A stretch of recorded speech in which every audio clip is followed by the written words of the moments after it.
What's up guys? I'm back with another one of my stamp design workflow videos, and this time we're going to be talking about the limited edition Draco Calvin Heimburg Signature Edition. I was really excited about this one because Millennium reached out to me after seeing my Zen Draco design that I did for DGU, and they liked it so much that they wanted me to do a signature version for Calvin Heimburg. So what I'm going to do today is watch along with the video, and as I find important things in the drawing, I will make verbal notes about them. All right, let's watch the video. So I started off, I made the word mark in Adobe Illustrator and imported it into Procreate because Procreate's type tools are not that strong. And then I'm just sketching out the wireframe here.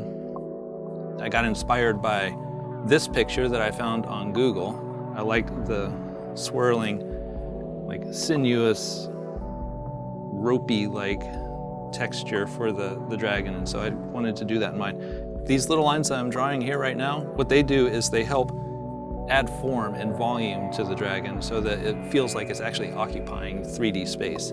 And these lines right here, these are directly inspired by Skeet Scienski. If you are not familiar with his work, easily top 10 disc golf artists of all time. If you don't know his work, go look him up.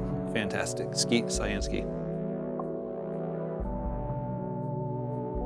Here I am fleshing out the concept. You got to add a decent amount of detail so that the client knows what you're aiming for.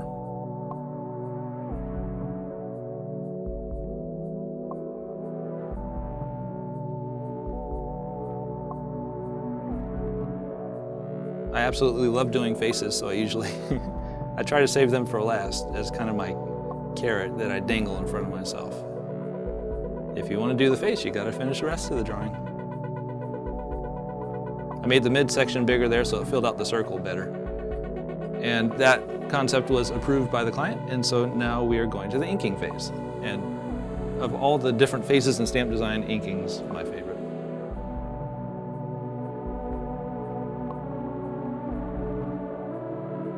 So here I'm using the lines that I drew that help give volume. I'm using those as guides to help create the scales for the dragon.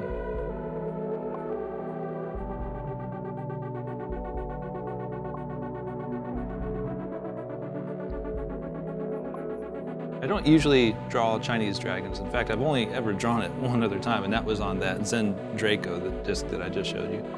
But apparently Chinese dragons have a lot of hair, so I get to draw lots of little clumps of hair on this guy.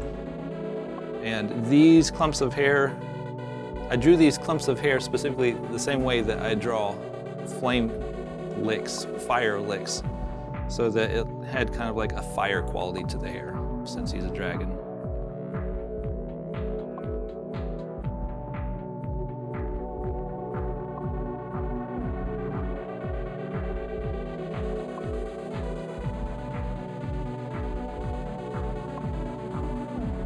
I got kind of bored of drawing scales right there, so I decided to draw his nose. I'm not going to draw the whole head, just let me have a little bit of the head, and I'll keep drawing some more scales and more hair.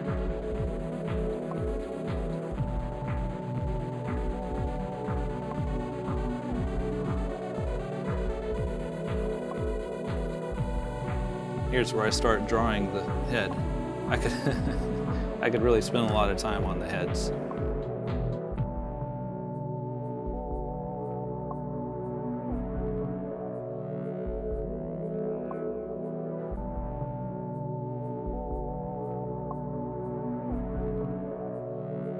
Chinese dragons are kind of a weird beast. They almost have like some cat-like features. They almost have some fish features. They almost have some monkey-type features. There are a lot of animal references packed into a Chinese dragon.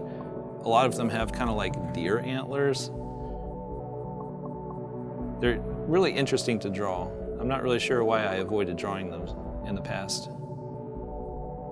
And here we are, we're putting those lines back into the figure to help give it the form and help it feel like it exists in the 3D space. And there you go, that's the end. Take it into Illustrator and put the typography and the word mark and all those other things in, send it off. I appreciate the opportunity, Millennium. Thank you, Sean Wynn. I'm really looking forward to seeing this stamped onto plastic, and I'm really looking forward to seeing Calvin Heimburg throw these all over the country. Thanks a lot, guys.